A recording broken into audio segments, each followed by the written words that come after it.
Hi, everybody. My topic today is something called the One Mind Precepts of Bodhidharma. And some of you I've talked about maybe 10 years ago, so maybe Sandy remembers or Mark, but I think that would be it. And those who have sat for a while, let me put it up. Actually, I'll put it up right now.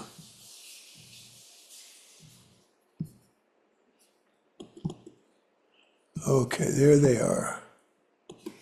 I pulled my bar down. Okay, so.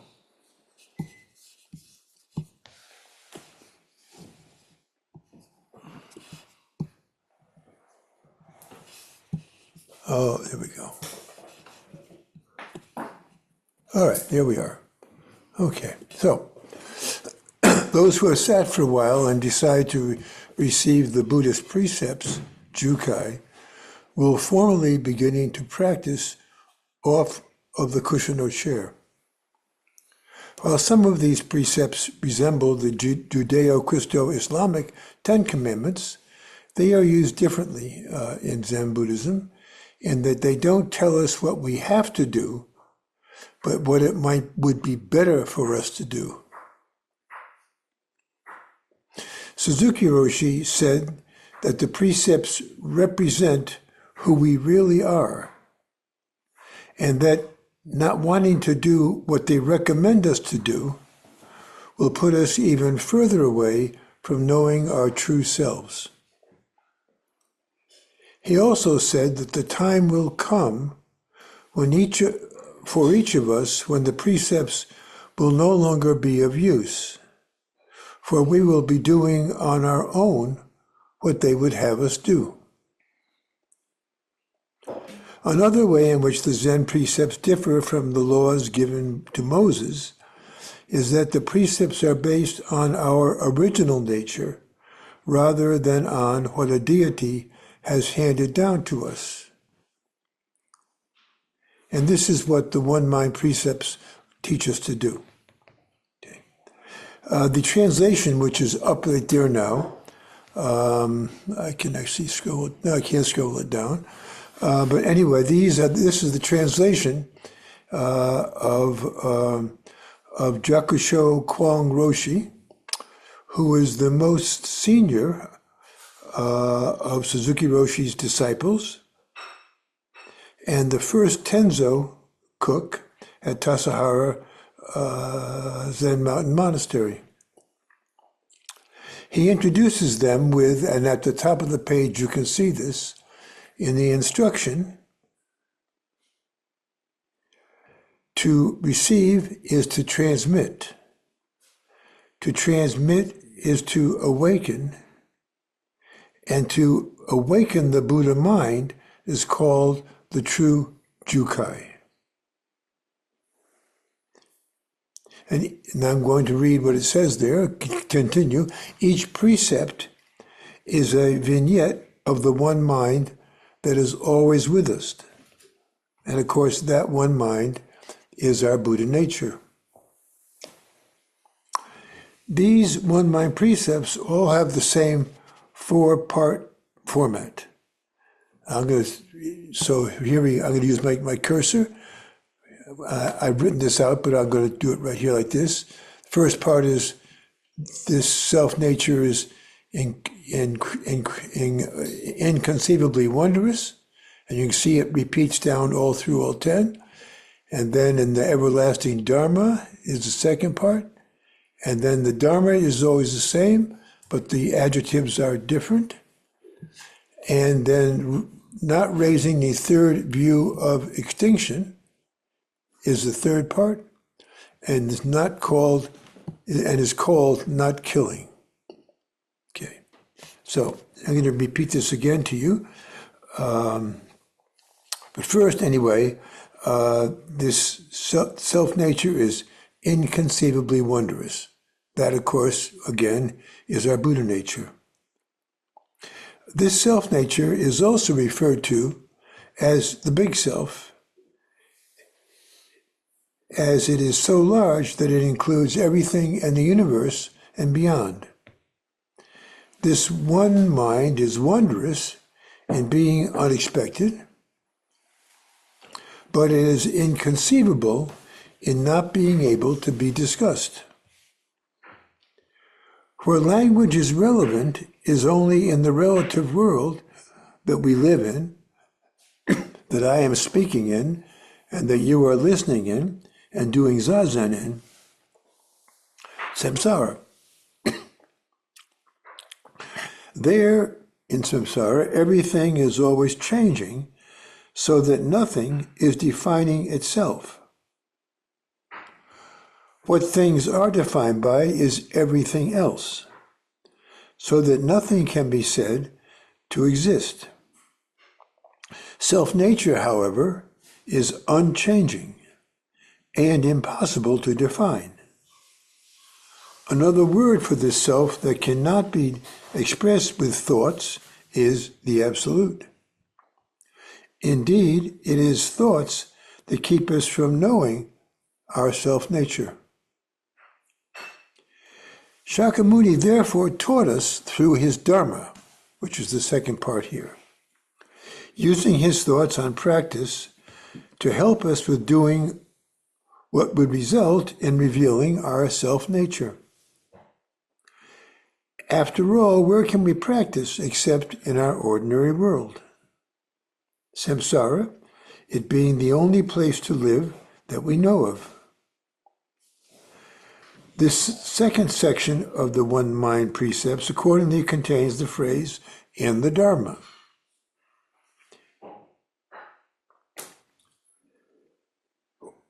While, lost my place.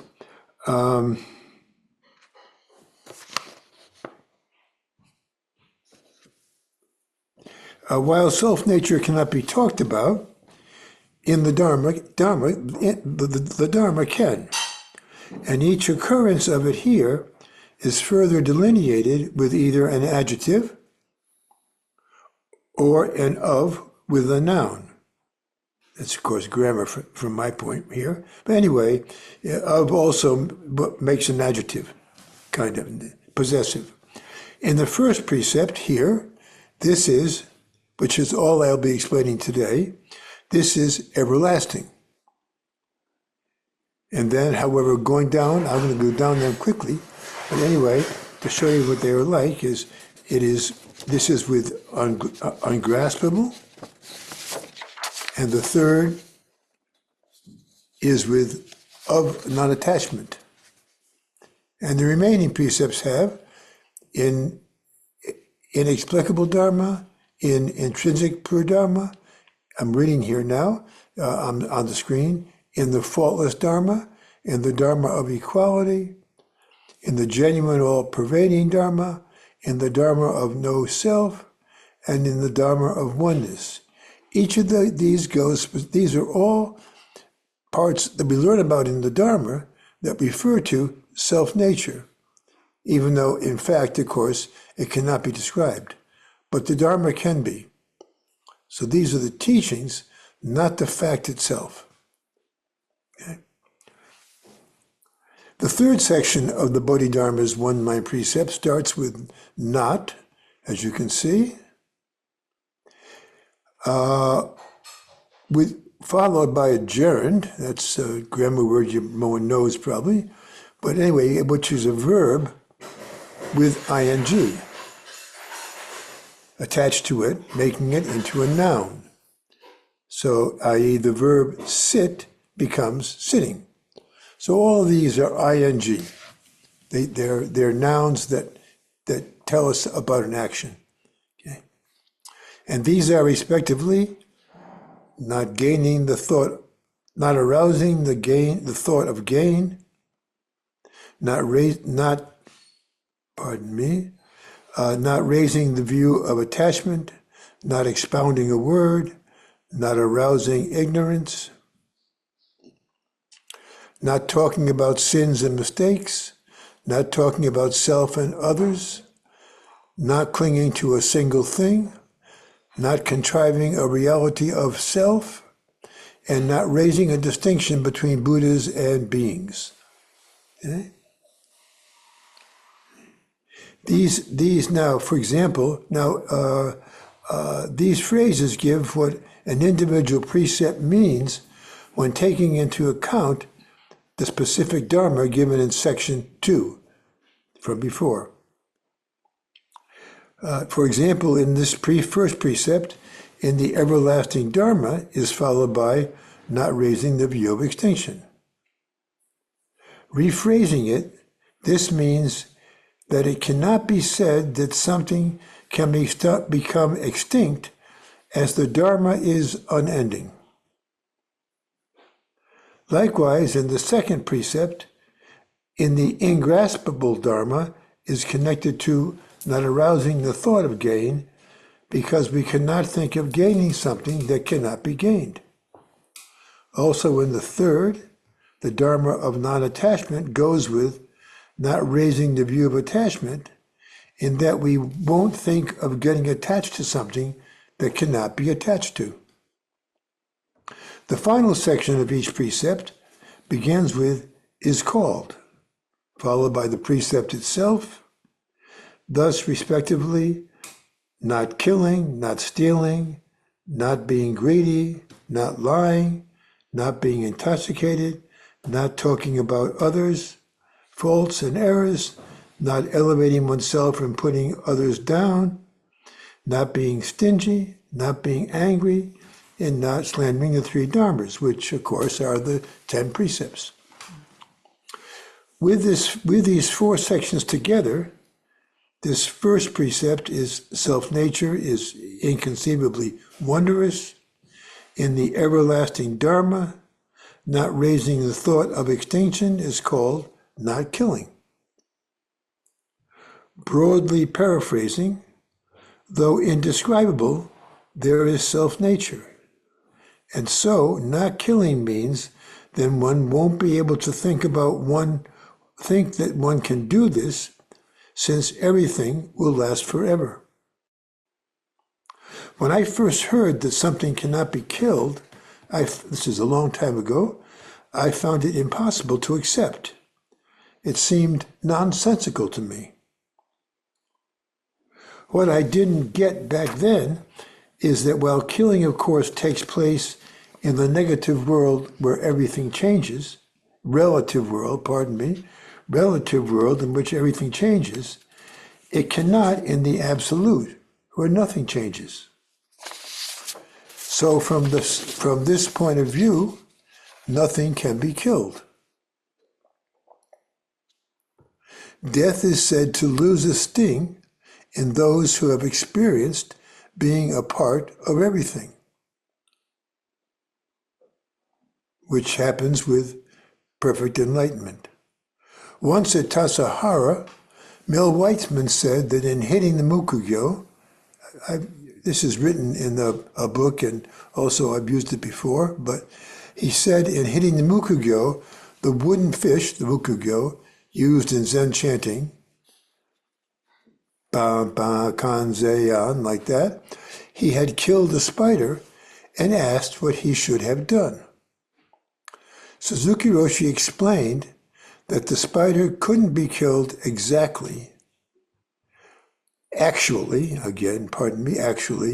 but then added that Mel should have stopped hitting the Mukugyo, no matter what confusion would have ensued. The precepts can always be taken in two ways. One for those like me for whom there is only ordinary life, and one for those who understand that there is another side as well. Thus, although we can't kill, we shouldn't kill. My talk goes on, although I hadn't finished it completely, and so at another time I will talk about the other 9 precepts. Let me get rid of this here. A little bit scholastic today, for which I apologize, but it's very useful to understand that, whenever Suzuki Roshi or Zen masters talk about the precepts, they talk about that side. the side of self-nature or the side of Buddha nature. But once again, in Zen is very strange because it always accepts both worlds. The ordinary, the relative world, and the absolute. I'm repeating myself here, but the absolute, which is self-nature. Both are true, but in different ways. Anyway, anybody have any comments or questions? I'm sorry that it was once ago. Oh, yes, Mike, thank you. Oh, Jane is I'm here. Here's Jane. I'm here. And an owner raised his hand. Oh, that's you. Yeah, okay, I got your hand there. I always thought Zen was confusing, and you just made it a whole lot more confusing. It kind of reminds me of what I told you the other day, where I had to leave for a minute during Tuesday, I think, because there was a hornet in my room. And I went and killed it. And I said, I think I broke a precept, but I had to kill that thing because I have a problem with those bugs. They can mess me up really bad. And I've been kind of dwelling on that in the sense that, in a way, it's like, okay, it was okay to kill it, but it's not okay to kill it. And and like what Mel said in his book, doing one, I forgot the title of his book already, but I still am confused as to how to handle a situation where we may appear to be breaking a precept, but we're not breaking a precept. And so I guess it's more of what is, Buddha nature or the self or the big self or whatever. Can you kind of clarify that, that apparent conflict between our day-to-day reality and what, is beyond all that? Sure. I don't know if I can clarify it, but I can talk some more anyway, certainly. There was a problem when your description was saying it's okay to do it, but not okay to do it. Okay? It's never okay to do it. But, in fact, we must do it. And I didn't put this in my talk, and I actually have been working on the longer talk, and so there's more to come, I'm afraid to say, but a little shorter probably. Anyway, so therefore, we try, well, the most important, there's like three answers here. One answer is we can't kill, we can't steal, we can't do any of those things. But the important part of that is you're listening to the future. This is what my next talk was going to say, will say. But you're listening to the future. I kind of implied it in the beginning there because you are listening to how you will be as you get down the road. And so therefore Zen doesn't say, says you should sit, for example, but then it tells you what the result of sitting will be, even though you cannot understand what that result is. But because there is a result, and of course it gives you some motivation. So therefore in his talk, is that sometimes, of course, we do have to kill. We don't think about, but but it's not okay to do it. We have to, and what I didn't put in this talk was Suzuki Roshi said, and it's very important. We should always say. I said this recently, however, to somebody in the past 2 weeks. I'm sorry. You say to yourself, not to anybody else. You say to yourself, I'm sorry, because everything wants to live. Everything wants to live, and so when we can, or as much as we can, we try to let it live.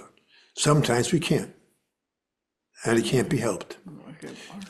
Yes, Chris. Mark.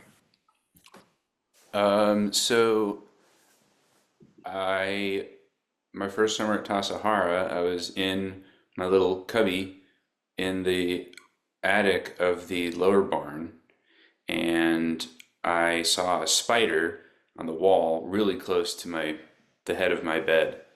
And I wasn't really thinking. I just kind of grabbed this like sort of pretty wide based candle off of my little altar and used the candle from my altar to smush the spider. And then I felt bad. But when I told the story to Greg Fain, and I was kind of a little distraught, he said, I think that you need to be kinder to the part of you that didn't feel safe with the spider in that room with you. And I think that's a good illustration of the difference between the precepts in Zen and the commandments. And the other thing is it's not preoccupied with the fault, it's preoccupied with the reason for the fault, if you could call it a fault, which I'm not convinced it's a great word to describe it. In other words, not like what to do about doing something wrong, but what to do about that which gave rise to the action. And again, as you were pointing out, Peter, it's not, you know, when we do it, like killing a bug or something, it's the attitude is really important because we're cultivating, you know, our Buddha nature. So if we kill a bug or whatever, actually, just, you know, not to be callous about it is to help support that Buddha life. Yeah, that's very good, Chris. And what Craig said to you was correct. Also, Taisahara, when I was in my first year there, we had Chris had candles for light. We had because he was in the attic of the barn, but we were in cabins back then, and I went into my room and was taking my robes off and going to bed. This before Jane and I were together, and I felt and my head was shaved at that point, like most of us did, and I felt something go boing on my head.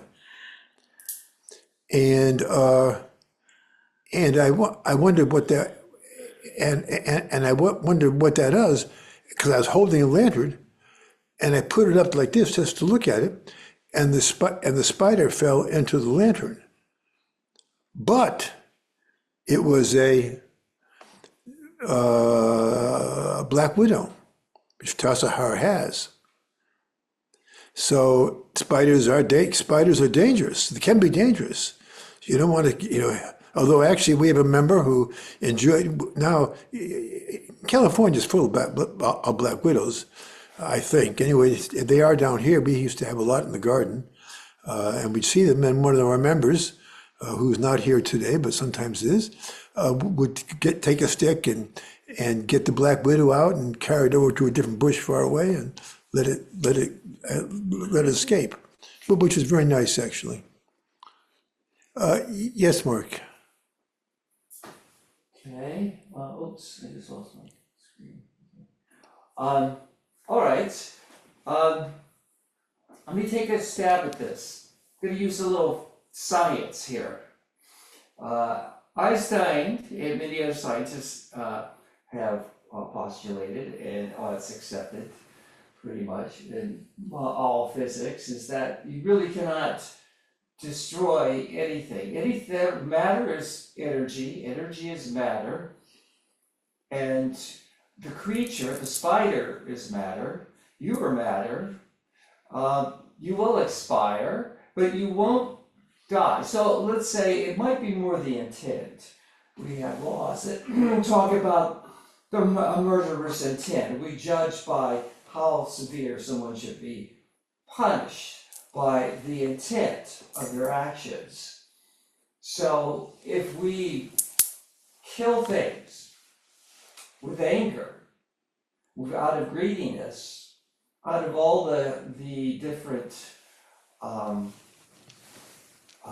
different poisons, then we are breaking a precept.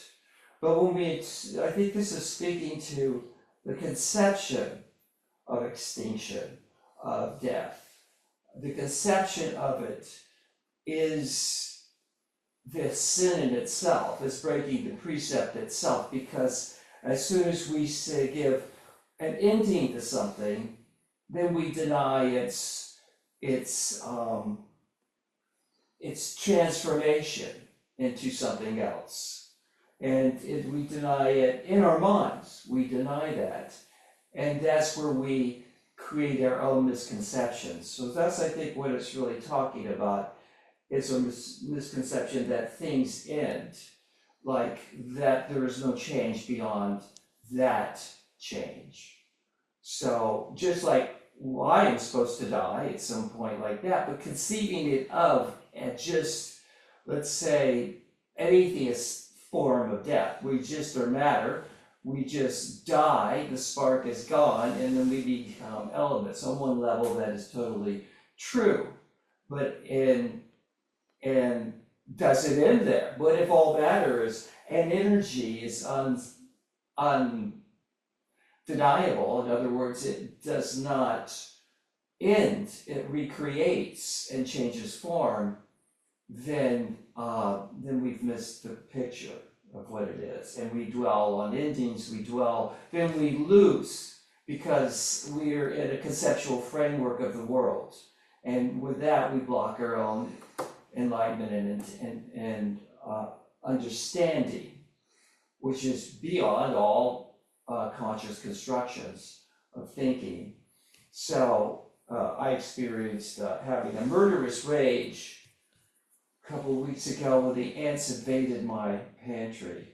And I became embattled, in spite of my best intentions of trying to be kind, with insane, just as you can imagine, as soon as you try to, you can't coax them out, but you can't leave them alone. And I forgot that. And I attacked to clear things out because my mind was really noisy and it was bothered by many other things. And it was a massive kill-off with anger and everything, and me breaking things by mistake, and realizing at the end of it all, what had I really done, and what I had been through to do it. And it's, I think it's the process is what we're talking about. Okay, Mark, thank you. That was quite interesting. Of course, you what you did ultimately was make yourself be vexed. I vexed myself. You vexed yourself, yeah. You vexed yourself, yeah. And it goes back to this saying that Buddha says, you will not be punished because of your anger, you will be punished by your anger. That's pretty good, And yeah. I think that goes with all Sure. things we do. Yeah, Rupert, welcome to our group. You have your hand is up? Oh, yeah. Can you hear me? Yeah. Good to see you. Thank you for your talk. I sort of had a question about that. I'm sort of struggling with my Zazen right now a little bit. And, seeing the precepts again, I kind of made me think, because one of the things that I learned with sitting is, you learn to sit in a carnal ground first, maybe, where there's torment or something outside and your inner self becomes calm. But there's a duality there. When it's calm on the outside, then, where's the torment with the sitting? But the precepts kind of reminds me that there is that through all the stuff you have to deal with life, and there is both sides. Where does Zazen sit in the precepts for each line? Like, is that part of the Dharma? Oh, yes, it is. Although it's not formally in them. As I said in my first in the first line, but then I just totally dropped the whole meaning of it. But I said that when you take the precepts, or you don't have to take them. Taking is not necessary, of course, but it's a ceremony that we have here. In other centers, as I guess you know. But when you take them, usually we just sit, and then our other world, there's no connection at all. We sit, and then we stop sitting and we're calm for a little bit, we go back to our other world, and it's as if sitting doesn't exist. That's our experience. Anyway, my experience for sure. But then, when you take the precepts, the precepts don't deal with your sitting. They deal with your world. They deal with what surrounds you. So you are sitting, but the world is around you, but it's your world. And so therefore, Zazen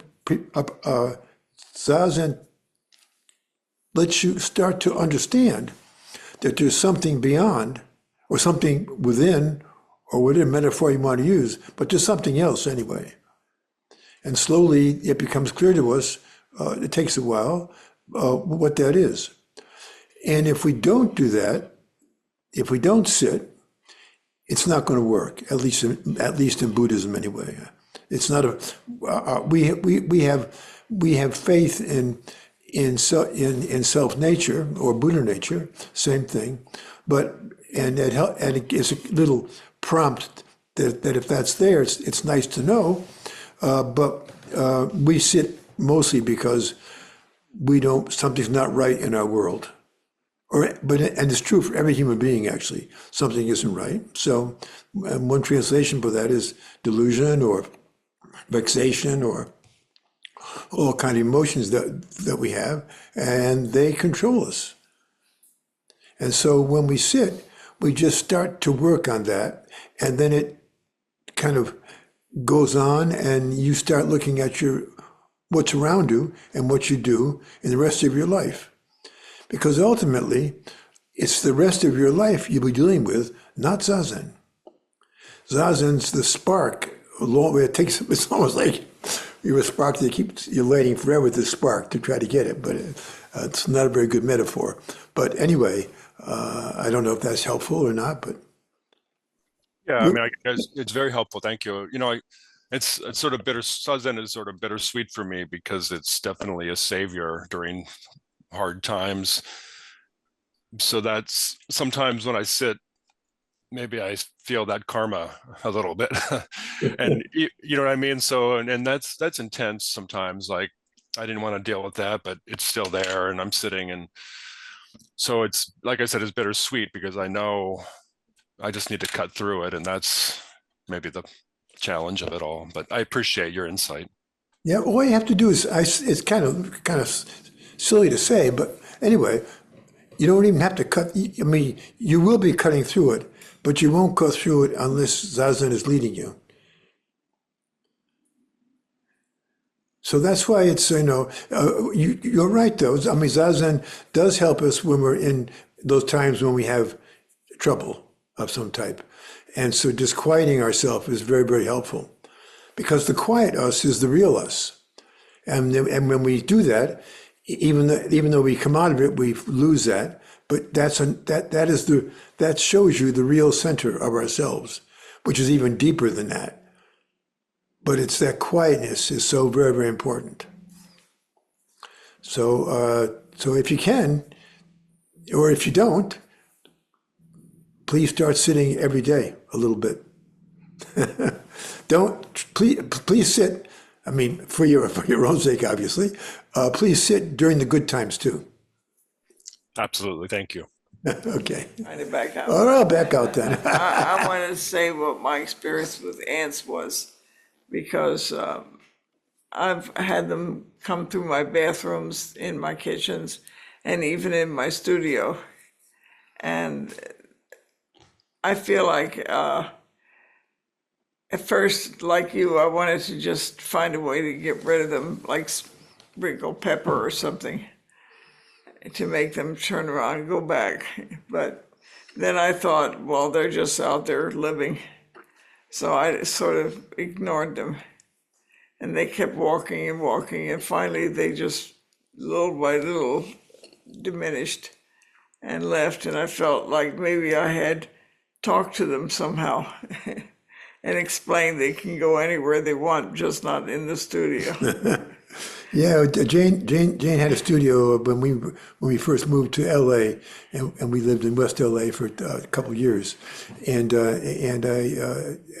Jane and there was an old house, and there was a garage next to it, and so that garage became a studio. But but always it was, at certain seasons anyway. Always there was a river of ants that was actually that thick.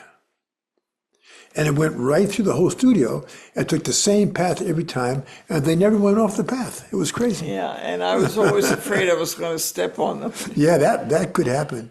They were, I don't know. But then they just decided they had a better way to go, which was very happy for me. Yeah. Okay, everybody. And I was going to say, what I would suggest you do is next time you have ants or any kind of thing like that, is talk to them. Just tell them, I appreciate your desire to go somewhere and do your life. Can you please do it elsewhere, because I'm afraid I'll hurt you walking around. Yeah. Thank you. And then give it a couple of weeks and see if they don't pass the message on. Sandy?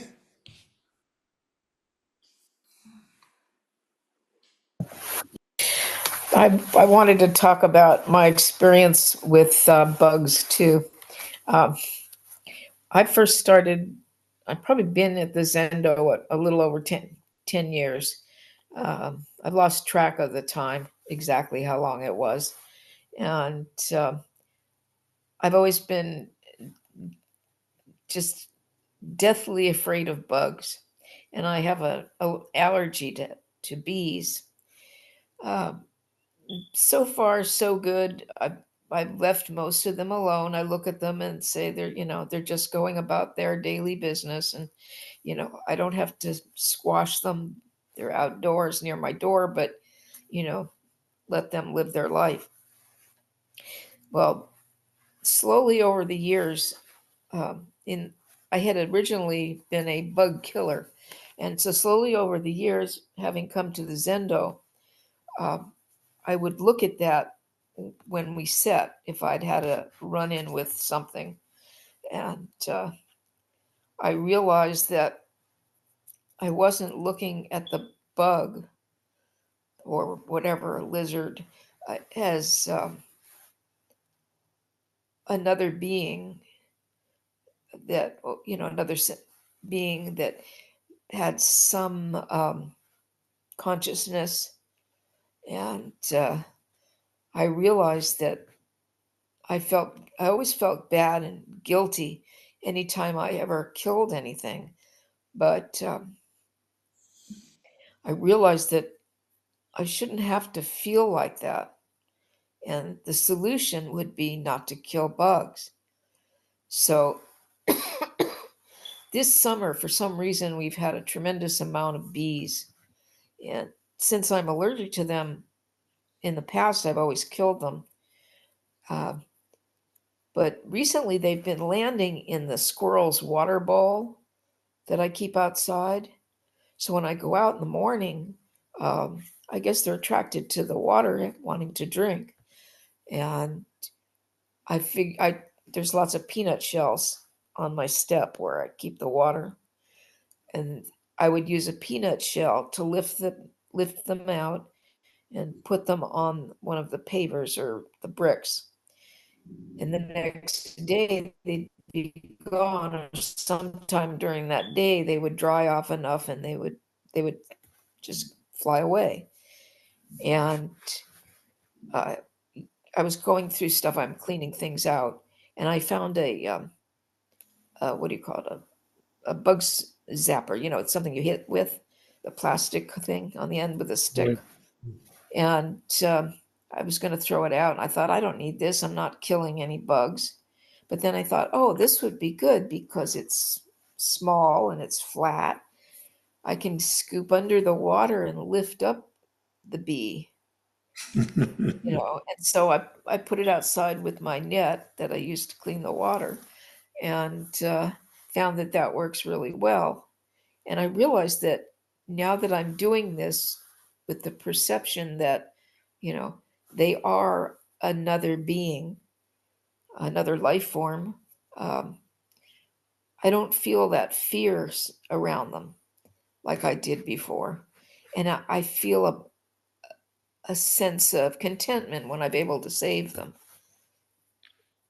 So I think when you look at that precept and you think of, killing something like a bug, or who knows, having, bad thoughts about an ex-friend or neighbor that you'd like to harm um, due to circumstances,